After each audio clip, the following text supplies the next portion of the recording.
Not only were the Greeks masters of geometry, they were also masters of optical illusions. Therefore, they built the Parthenon slightly incorrectly, quote unquote. When Grok AI digitally reconstructed the Greek Pantheon, no one anticipated the revelations that would follow. Beneath 2,400 years of marble, it uncovered hidden chambers, long-forgotten rituals, and astonishing construction secrets. Parthenon, the gleaming marble, the biggest and most beautiful Greek temple that existed at least in mainland Greece at this point. The discoveries left scholars stunned and forced historians to rethink everything they believed about ancient Athens. What Grok uncovered in the southwest corner transformed our entire perception of the Parthenon. Bronze vessels sealed within walls, solar alignments tracking sacred time, and subterranean treasuries linking earth and sky. The AI's reconstruction exposed mysteries that endured empires, wars, and centuries. But the question remains, are we ready to face what history has been hiding? Before the columns, there was a hill. Today, the Parthenon crowns the Athenian skyline like a relic suspended in time. Its white marble catching the sunlight, its broken columns still defiant against centuries of wind and war. From a distance, it looks eternal, almost untouched. But the truth, the Parthenon has lived many lives, rebuilt, scarred, repurposed, and resurrected. And now, thanks to Grok AI, we're finally starting to see it as it once was, and maybe as it was always meant to be. Long before marble met chisel, there was only the hill, a 150-meter-high limestone plateau that watched over what would one day become Athens. The ancient world knew this rocky outcrop as the Acropolis, the high city. But to early Athenians, it was something far more intimate, sacred ground. Here, before temples or tourists, people brought offerings to unseen gods, whispered prayers to the wind, and burned sacrifices to Athena, the fierce protector of the city that would bear her name. Archaeological traces show that the Acropolis was inhabited as far back as the 4th millennium BCE, but its story truly begins in the 7th and 6th centuries BCE. During this time, Athens wasn't yet the beacon of philosophy and art we imagine. It was a city wrestling for power, enduring coups and revolts. Why do we create monuments like the Parthenon? And the answer is, we want to try and imitate. The tyrant Pisistratos built early shrines to Athena and even an entry gate to the hill. His successors expanded the sanctuary, raising a Doric limestone temple known as the Hecatompedon, literally, the 100-footed. It stood roughly where the Parthenon stands today, decorated with mythic sculptures, including a strange three-bodied serpent whose beards were painted dark blue. These early temples were humble compared to what was coming. They were built, destroyed, and rebuilt again, especially after the Persians invaded in 480 BCE, torching Athens and leveling its sacred sites.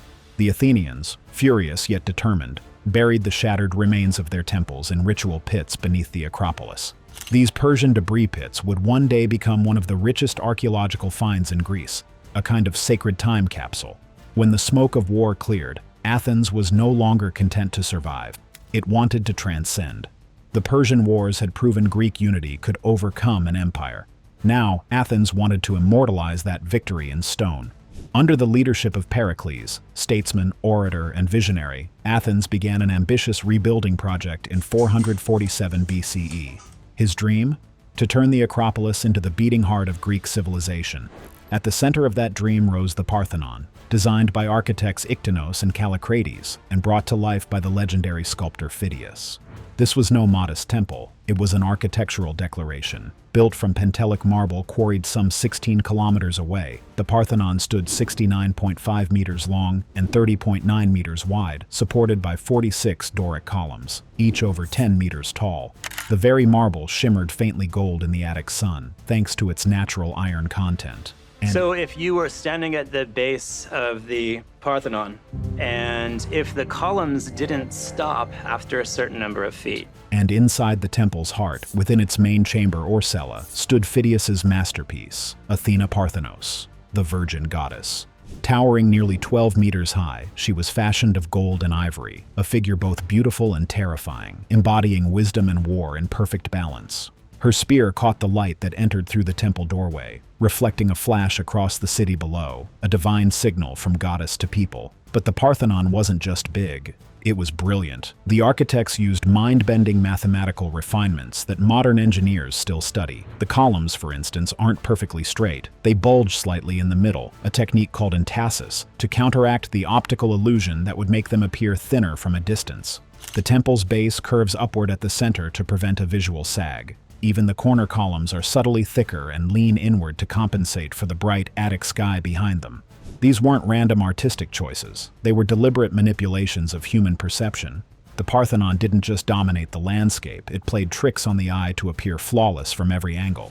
And then came the stories, carved in stone, designed to outlive the tellers. The east pediment showed the miraculous birth of Athena, springing fully armored from the head of Zeus. The west pediment depicted her legendary contest with Poseidon for the city's patronage, Athena offering the olive tree of peace, Poseidon striking the earth to produce a salt spring. Guess which gift won? The frieze, a continuous marble band wrapping around the inner chamber, portrayed the Panathenaic procession, a grand festival held every 4 years when citizens carried a new robe, the peplos, to Athena's statue. And along the outer walls, 92 metopes, square sculpted panels, told tales of cosmic conflict. East side, the Gigantomachy, gods versus giants. West, the Amazonomachy, Greeks versus warrior women. South, the Centauromachi, man against beast. North, scenes from the Trojan War. Every panel proclaimed the same message: civilization triumphs over chaos, Athens triumphs over all. By the time the last chisel fell silent, the Parthenon wasn't just a temple, it was a manifesto. It celebrated religion, yes, but also power, order, and Athenian identity. The building itself was a sermon in stone. For centuries, scholars have obsessed over its design, measuring every angle, debating the meaning of its sculptures, and marveling at its precision. Yet for all that effort, much of the Parthenon's story remained buried. Its construction secrets, its lost chambers, its inner logic. Wars, earthquakes, explosions, all conspired to erase parts of its history. What survived was beautiful, but incomplete. That's where Grok AI came in. Archaeologists had long dreamed of digitally rebuilding the Parthenon, but Grok wasn't just another modeling tool. It could analyze millions of data points from laser scans, photogrammetry, and archaeological reports, finding patterns invisible to the human eye. When researchers fed Grok every detail, every crack, measurement, and shadow, they expected it to fill in missing fragments, maybe smooth out the rough edges of history. Instead, what it found changed everything. Beneath that flawless geometry, beneath the marble precision that defined Greek genius, Grok began detecting something that shouldn't exist at all. The marble that should have been solid. When Grok AI began its deep scan of the Parthenon, the expectation was pretty straightforward. Digitally restore what centuries had eroded. Map every crack, fill every gap, rebuild a perfect virtual twin. Simple, right? But as it turns out, perfection hides secrets. Using ultra-precise 3D scans and subsurface imaging capable of peering straight through marble, Grok mapped every millimeter of the Parthenon with nanometer accuracy. Inside the entablature, the horizontal beam that sits above the temple's famous Doric columns, Grok detected irregular voids. Pockets of space, carved deep within marble blocks that should have been completely solid. These anomalies appeared consistently behind the triglyphs, those 3-grooved tablets that alternate with metopes to create the temple's signature rhythm and order. The Parthenon is an amazingly beautiful structure. The design, the spacing of each stone is so perfect that it inspires just to look at. At first, the team assumed it was some ancient construction flaw, centuries of shifting stone or damage from war and earthquakes. But the AI flagged them as unaccounted voids. Someone had created these spaces on purpose. That realization sent ripples through the team. Because if the Parthenon's builders, those near-legendary artisans under Pericles' grand vision, had carved deliberate hollows into the marble, it meant they weren't just building a temple. They were encoding something within it. And that's when archaeologists began looking back at older data, particularly the 2012 restoration work on the southwest corner. What they found suddenly made sense in a way it hadn't before. In March 2012, the Acropolis Restoration Service was carefully dismantling part of the Parthenon's entablature. It was routine conservation work: replace damaged marble, clean, stabilize, repeat. But when workers removed the 14th triglyph from the north side of the west facade, they stumbled on something extraordinary, a narrow cavity filled with undisturbed soil and marble chips, sealed for nearly 2,500 years. Inside that cavity was a small bronze bowl, called a fial mesomphalos, a type of shallow libation vessel with a raised boss at its center. It measured about 22 centimeters across, with delicate repoussé wreaths of hammered leaves encircling its rim. Near the lip of the bowl, faint and nearly invisible, was an inscription, a dedication to Athena. But the bowl wasn't alone. Inside it lay the partial leg bone of an animal, and beside it, a slender bronze tube, part of an olos, an ancient wind instrument often used in sacred ceremonies. Around them, dark streaks of ash and soot stained the soil. There had been fire, controlled, localized, ritualistic. The archaeologists froze. This wasn't debris. This was a ceremony sealed in stone. Later analysis dated the bronze bowl to the 6th century BCE, at least 100 years older than the Parthenon itself. That discovery changed everything. It meant that whoever placed it there, perhaps one of the builders, or maybe the architects Iktinos and Callicrates themselves, had deliberately chosen an ancient, sanctified object. Not a fresh offering, but one already imbued with divine history, an heirloom of faith.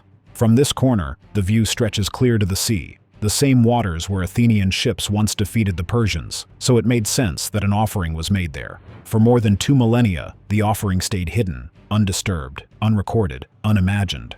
Until Grok's lasers and algorithms stumbled upon the truth, the marble wasn't entirely marble. Historians now believe this wasn't an isolated act. The Acropolis, after all, was sacred long before the Parthenon's columns ever rose. Its stones were layered with rituals, each generation adding its own silent testimony to the divine. And the bronze file was more than an artifact. It was a clue, a window into the mind of the builders, who viewed construction not as labor, but as devotion carved into stone. To modernize, it's almost poetic. The idea that the Parthenon itself might be a kind of prayer, whispered not in words, but in marble, music, and fire. Yet Grok's sensors showed more. Behind other triglyphs, faint echoes of similar cavities appeared, some empty, some unreadable. It was as if the temple itself held a network of tiny shrines, invisible for millennia. And when Grok compared these anomalies with old, half-forgotten excavation notes and scattered restoration reports from decades past, a new pattern began to form, one that hinted at something even stranger: metal, ritual, and mystery. While mapping the temple's hidden cavities, Grok began to notice a strange correlation. Parthenon combines both the Doric order and the Ionic, and that's a geographical distinction more than anything. The anomalies it detected, those deliberate voids inside supposedly solid stone, seemed to align with earlier discoveries of bronze artifacts made during past restorations. In short, the temple had been trying to tell us this story for decades. We just hadn't been listening. Back in 1986, during a standard restoration of the Parthenon's east end, workers stumbled on a small bronze bowl wedged between 2 architrave blocks, the great horizontal beams resting atop the columns. It was dented, misshapen, and streaked with red pigment known as miltos, a kind of ancient red ochre paint used by Greek builders. At the time, the find didn't exactly cause a sensation. Archaeologists figured it was a construction accident, probably a painter's mixing bowl that slipped through the cracks and got trapped inside the marble. The incident made a brief appearance in restoration notes and then quietly faded into obscurity. Fast forward a few decades. In 1994, another team repairing the Parthenon's west porch uncovered something eerily similar. Another bronze bowl, this time near the southeast corner. Like the first, it bore stains of miltos and appeared to have been used as a painter's pot. But upon closer inspection, this paint bowl turned out to be something very different. The broken body of a kylix, a stemmed wine cup used in Greek symposia. The base and handles were missing, but its shape and craftsmanship were unmistakable. This kylix wasn't just old. It was ancient even by Parthenon standards, dating from 500 to 480 BCE, about the same age as the bronze file discovered behind the triglyph in 2012. Along its rim, a faint inscription identified the cup's original owner, Naros, a name lost to history, but one that once carried weight enough to offer a personal dedication to Athena. And so the story took a strange turn. These weren't just random objects, they were meant for prayer, not for paint. So why were they turning up inside the temple's marble? When Grok AI compiled all 3 discoveries, the 1986 bowl, the 1994 kylix, and the 2012 file, it did what no human mind could do. It mapped their positions precisely in 3-dimensional space. That's when something extraordinary appeared. The placements weren't random. When plotted on Grok's reconstruction of the Parthenon, the three bronze vessels formed a perfect geometric pattern, one that corresponded to celestial coordinates. Specifically, the alignment matched the path of the sunrise over Athens on Athena's feast day, the Pantheon. Historians had long suspected that the Parthenon's architecture incorporated astronomical symbolism, alignments with the solstice, the equinox, the sacred times of Athenian ritual. But this was something new. The very offerings themselves seemed to form part of a cosmic map. But Grok didn't stop there. When the AI simulated the temple's acoustics using its 3D data, another layer of mystery emerged. Those same bronze vessels, sealed within the marble, might not have been silent ornaments at all. According to the models, air currents and vibrations from footsteps, drums, or even chanting within the temple could have caused subtle resonances inside those cavities. In other words, these bowls could sing. Were these bowls merely relics of devotion, or had they been placed intentionally as ritual instruments, tools for communicating with the divine through resonance and sound? We can only speculate. But the more Grok mapped and cross-referenced the data, the more deliberate everything seemed. Nothing about the Parthenon was purely decorative, after all. Interestingly, these finds also reframed how historians viewed the Parthenon's construction itself.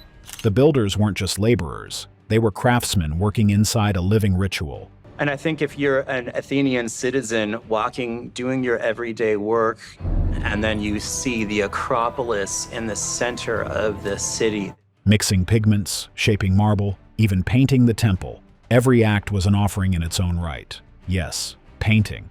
Because contrary to the modern image of a pristine white Parthenon, the original temple was bursting with color. Red, blue, and gold adorned the sculptures and pediments. The miltose pigment found in those bronze bowls wasn't random. It was part of the temple's brilliant polychromy. For centuries, art historians refused to believe that Greek temples were painted. The myth of pure white marble became so deeply rooted that anyone suggesting otherwise was dismissed as eccentric. But modern science proved them wrong. Ultraviolet light and high-intensity scans by archaeologist Vincent Brinkman revealed traces of pigment across nearly every surviving sculpture. So yes, the Parthenon once glowed in full color beneath the Athenian sun. Today, with Grok's analysis, all those scattered fragments, the dented bowl, the shattered kylix, the hidden phial, finally speak in harmony. It's tempting to think that the builders knew exactly what they were doing, leaving behind not just art, but a message. And as Grok continued its search, it began to notice something else. The same pattern, the same energy, but this time, it wasn't inside the Parthenon at all. It was waiting beyond it. Macon's temple. While Grok had been busy decoding the Parthenon's hidden chambers, it also cast its digital gaze beyond the Acropolis, scanning the landscape for echoes of the same sacred geometry. That's when it found something unusual, not in the grand ruins of Athens, but out in the quiet hills where goats still graze among ancient stones. About 19 kilometers southeast of the city, in a rugged place known as the Var Hills, or Vrauron Hills, archaeologists had recorded over 2,000 pieces of ancient graffiti. Not the spray-painted kind we think of today, but small, careful carvings etched into marble outcrops by shepherds, men who spent long, solitary days watching over their flocks, passing time by scratching images into the stone. Their drawings told ordinary stories, ships sailing toward the horizon, warriors locked in combat, animals mid-leap, and temples standing tall under the sun. They were like messages from a forgotten social media feed, bits of imagination, boredom, and belief left behind in the hills. But among those thousands of carvings, one stood out. It showed a temple. Not just any temple, but one with a stepped base, Doric columns, and a peaked roof rendered with surprising precision. Whoever carved it wasn't doodling. They were remembering something, or maybe witnessing it. Next to the image was a short inscription in ancient Greek, Hekatompedon Mykonos. Roughly translated, it means the 100-foot building of Macon.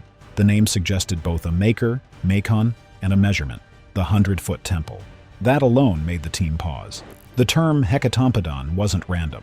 It appeared in old Athenian records, texts from before the Persian invasion, describing a 100-foot temple on the Acropolis, long before the Parthenon was ever built. Scholars had argued for centuries over what it referred to. Some said it was just a storehouse for sacred treasures. Others thought it was an older temple that once stood where the Parthenon does now. But now, in the lonely Var Hills, a shepherd named Macon seemed to have drawn it.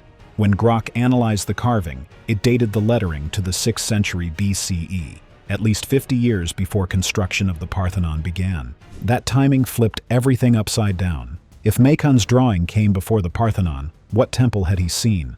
Grok did what it does best: compare, layer, and connect. It overlaid Macon's temple with early blueprints and proportions of known Athenian structures, and the match was uncanny. The spacing of the columns, the three-step foundation, even the ratio of width to length, all mirrored the later Parthenon's design. This wasn't a coincidence. It was continuity. Somehow, knowledge of that sacred architecture, its proportions, its rhythm, its symbolism, had traveled beyond Athens. Maybe through builders, stonemasons, or draftsmen who practiced their craft outside the city. Maybe through oral tradition, stories told around fires, where the idea of a 100-foot temple to Athena was already part of the cultural imagination long before marble met chisel. And here, in a windswept hillside far from the grandeur of the Acropolis, a simple herdsman had carved what might have been the world's first sketch of the Parthenon's ancestor. The more Grok compared Macon's graffiti to archaeological data from Athens, the clearer the story became. Beneath the Parthenon's foundations, archaeologists had long found remnants of an older structure. Scorched marble fragments, charred roof tiles, and sculptural debris bearing traces of intense fire. These weren't random ruins, they were the remains of that earlier temple, the old Hecatompadon, destroyed when Xerxes' army invaded and burned the Acropolis. After the war, the Athenians did something remarkable. They didn't rebuild right away. Instead, they buried the fragments in ceremonial pits, treating them as sacred relics rather than trash. They left the ruins as a silent reminder of Persian aggression and a promise that one day, Athens would rise again. Those buried relics, the cracked pediments, the charred columns, now rest in the Acropolis Museum. And when Grok's pattern recognition compared their proportions with Macon's drawing, everything aligned perfectly. Even the decorative motifs matched known archaic styles from the 6th century BCE. It was undeniable. Macon's temple was no idle sketch. It was a witness statement, the only surviving image of the old temple of Athena, the Parthenon's spiritual forerunner. When Pericles began his grand rebuilding program in 447 BCE, his architects weren't starting from scratch. They were standing on sacred ground already layered with memory, myth, and ashes. By erecting the Parthenon atop the ruins of the old Hecatompadon, Athens made a bold declaration: our faith endures, and beauty will rise from fire. And here's the curious part: this link between shepherds and scholars, between mountain graffiti and monumental architecture. It suggests that sacred knowledge wasn't locked away in temples or guarded by priests. It circulated, passed in whispers, sketches, and songs. Maybe Macon had once worked on the Acropolis himself. Maybe he was an apprentice builder, practicing the lines of a design that hadn't yet become reality. Or maybe he'd simply seen the temple from afar, its columns shining in the morning light, and felt compelled to carve it into stone before memory could fade. Either way, his hand preserved a moment no historian ever recorded. And as Grok pieced together these ancient messages, it realized something profound. Fingerprints of the builders. When Grok AI began scanning the Parthenon, most expected the usual: measurements, material composition, maybe a few restoration insights. What nobody anticipated were the whispers of the people who had built it, etched not in writing, but in the marble itself. Grok called them fingerprints of the builders. Beneath the grandeur of the Parthenon's perfect symmetry, Grok detected tiny, almost imperceptible variations, microscopic tool marks that no eye, ancient or modern, could have noticed unaided. Each mark carried rhythm and intention, the pace of a craftsman's hand, the weight of his hammer, the angle of his chisel. When Grok compiled and compared these subtle variations, patterns began to emerge. Some cuts were sharp and deliberate, others light and rhythmic, almost musical. Grok identified 47 distinct signatures, unique combinations of tool angles, depth patterns, and finishing textures. Behind everyone was a person: an apprentice testing his control, a master mason shaping perfection, a weary worker finishing his shift under the blinding Athenian sun. These weren't random variations. Grok's analysis revealed clusters of similar markings, suggesting that certain groups of stones had been shaped by the same teams, families, perhaps, or mentor-apprentice pairs working side by side. Their rhythm was almost conversational, a back and forth in marble. The AI reconstructed the working sequences, showing how the Parthenon had risen block by block, as if watching history play in reverse, chisels striking in harmony, one century's labor unfolding in minutes. The marks also hinted at coded communication, A few recurring patterns looked like tally marks or initials, personal symbols of ownership or pride. Maybe one mason, satisfied with his work, left a secret flourish beneath a column base, knowing only the gods would ever see it. Then came something unexpected. Grok noticed that the alignment of certain stones shifted midway through construction. Slight changes in technique, pacing, and clamp spacing. The data suggested a change in leadership or funding. Perhaps political pressure or the financial tremors of war had reached even the marble. Ancient Greek temples used no mortar. Every block had to fit so perfectly that gravity and friction alone held them steady. Iron clamps and butterfly or H shapes were used to lock stones together, sealed with molten lead. Grok mapped each one, revealing a fascinating irregularity. The southwest corner of the Parthenon had denser, tighter clamp placement. It wasn't random. That same corner was where the hidden ritual file, bronze vessels and sacred offerings, had been discovered earlier. It seemed the builders had known this spot bore unique weight, both physical and spiritual. But perhaps the most moving discovery wasn't the genius of their precision. It was the humanity in their mistakes. Grok found chisel marks where a mason had cut too deep and filled the gouge with marble paste. Some blocks bore evidence of being rotated or flipped, ancient trial and error, literally set in stone. One section of the north wall showed signs of being disassembled and rebuilt, possibly to correct a measurement error. Even the most celebrated architects of Athens miscalculated sometimes, and yet they adapted, they fixed, they persevered. The Parthenon wasn't born flawless from divine blueprint. It was sculpted through sweat, correction, and patience. Each day, the workers climbed that sacred rock knowing they were building something meant to outlast their lives, their names, even their city's fleeting glory. And they succeeded. Their legacy isn't just the Parthenon's columns or friezes. It's those faint tool marks, still visible under magnification, still whispering after centuries. We were here. We built this. But Grok's greatest revelation wasn't above ground. It was buried deep beneath the temple, where earth met eternity. The foundations of faith. For centuries, the Parthenon seemed like an open book. Columns, symmetry, marble perfection. Parthenon, the gleaming marble, the biggest and most beautiful Greek temple that existed at. But Grok AI's final scans revealed something the ancients had kept hidden, not in plain sight, but far below it. Because while the world looked up at the temple's beauty, the real secret of faith lay underground. It began with ground-penetrating radar, those pulsing waves that let machines see through stone and soil. Grok's sensors swept beneath the Parthenon's marble floor, expecting little more than solid bedrock. What came back, however, was a pattern of echoes that didn't belong. Under the temple's western and eastern halves, the data lit up like constellations, geometric shapes and dense patches of metal embedded deep in the earth. Under the Parthenon's western side, Grok mapped out something extraordinary. Ancient limestone foundations sitting at a slightly different angle than the marble temple above. These weren't random stones or later repairs. They were the bones of an older structure. Historians had long whispered about a predecessor to the Parthenon, an early temple called the Hecatompadon, the 100-footer. It had stood here centuries before Pericles' golden age, before Athens ruled the seas, back when faith was raw and personal. The limestone traces Grok found matched its dimensions almost exactly. It was as if the new Parthenon had been deliberately planted atop its ancestor, Athens' greatest monument built on the ghost of its own beginnings. The discovery reframed everything. The Parthenon wasn't simply a temple to Athena, it was a reused manuscript, a layered testament to centuries of devotion. Every generation of Athenians had added to the same sacred hill, burying the old not out of disrespect, but reverence. But the real surprise lay beneath the eastern half. Grok's scans revealed several small chambers, each roughly 2 meters square, carefully tucked beneath the floor. Not crude holes or forgotten storerooms, but deliberate symmetrical voids built into the foundation. And here's the haunting part. These chambers were older than the Parthenon, older even than the Hecatompadon. Dating models placed them between the 7th and 8th centuries BCE, before the rise of democratic Athens, before marble even became the preferred medium for sacred construction. They weren't random spaces. They were preserved, protected. Whoever designed the Parthenon had intentionally built around them, like a shrine preserving older relics of faith. It was designed to allow at least 10,000 Athenians and dozens of sacrificial oxen onto the open space around the Temple of Athena. In a way, it was architectural archaeology, an ancient civilization honoring its own past while reaching for something greater.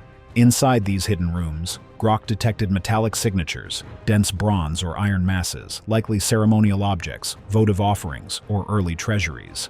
They pulsed on the radar like buried heartbeats. And one chamber in particular stood out, a concentration of metal directly beneath the spot where the colossal statue of Athena once towered inside the temple. Coincidence? Hardly. It was alignment by design. The goddess above, the offering below. Heaven mirrored by earth. Beneath the polished marble, beneath the sculpted gods and stories of Olympus, lay something more primal, the faith of those who came before, sealed in stone. When the Persians destroyed the earlier temples, Athenians buried the ruins in the Acropolis soil. That much we already knew. But Grok's findings suggest that long before that act of preservation, the Athenians were already doing something similar, protecting their sacred spaces by folding them into new ones. It's as if each generation said, "Don't destroy, transform." These layers tell a quiet story of continuity. Faith wasn't reinvented with every new temple. It evolved, like sediment building into a mountain. The Parthenon's beauty above ground drew the eye. Its foundations, hidden beneath centuries of dust, held the soul. One could imagine the moment of construction, stonecutters carving foundations not just into rock, but into memory. They would have known about the older chambers, the soft hum of the ground beneath them, the careful way they avoided disturbing it. Maybe a priest whispered a prayer before the first marble block was set, honoring the ancient spirits below. And when the statue of Athena was finally raised, her feet rested, quite literally, on the buried devotion of centuries. Grok's discoveries turned the Parthenon from a monument of stone into a living record of devotion. Beneath its columns lies a story of continuity, not of conquest or replacement, but of remembrance. The temple wasn't built to erase what came before, but to honor it. Faith, like architecture, is cumulative. Every new layer strengthens the one below. And in that sense, the Parthenon isn't just a temple to Athena. It's a physical map of how humans have tried, again and again, to touch eternity.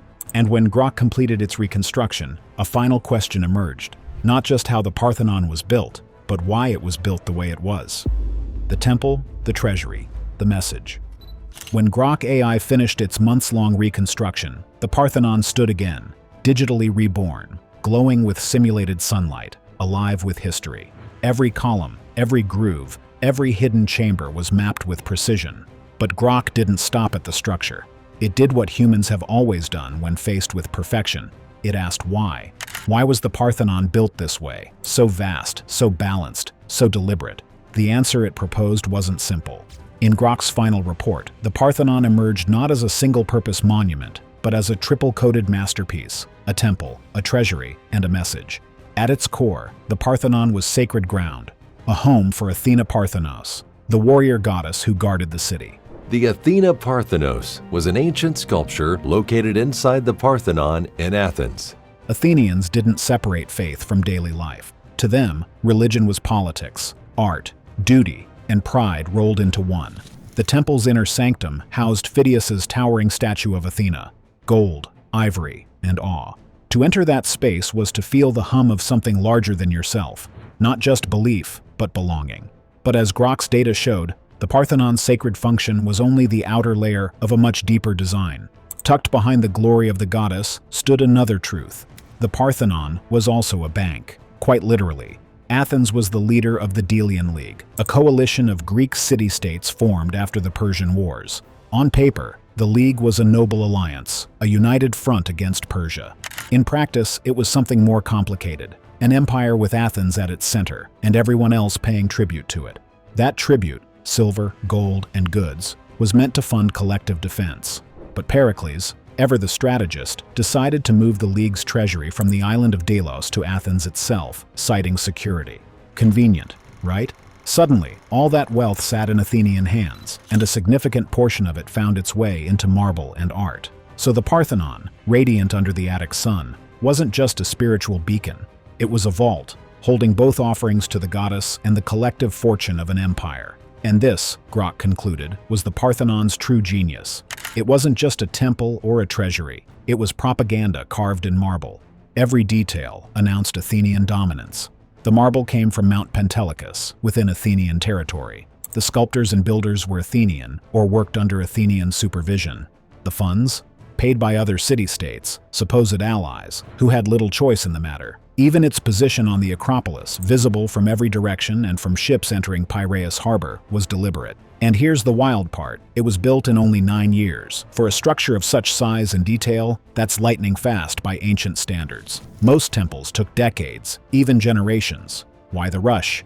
Grok's data hinted at political urgency. Pericles wanted the Parthenon finished while Athens was still at its peak, while the League's funds flowed freely, while he still held power, while the city's confidence was absolute. Because history has a way of turning fast. Just 7 years after the Parthenon was completed, war erupted. Athens and Sparta clashed in the Peloponnesian War, a brutal, decades-long struggle that drained the Greek world. By the time it ended, Athens had lost its empire, its fleet, and its dominance.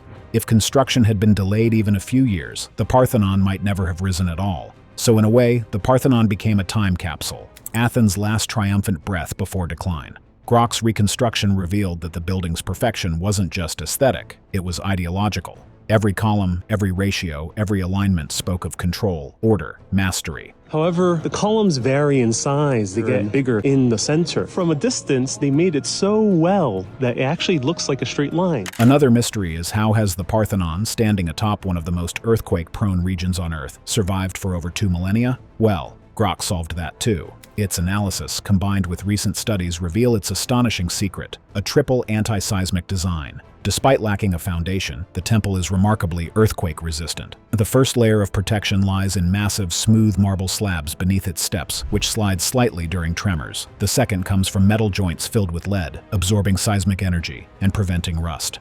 The third is found in the segmented marble columns, designed to flex and shift without breaking. Together, these features let the Parthenon sway, but never fall. Through Grok's eyes, the Parthenon wasn't a ruin. It was a message, encoded across millennia, a temple to the divine, a vault of empire, a monument to the human desire to be remembered. What's your take on this? Share your perspective in the comments section. Thanks for watching. See you in our next video.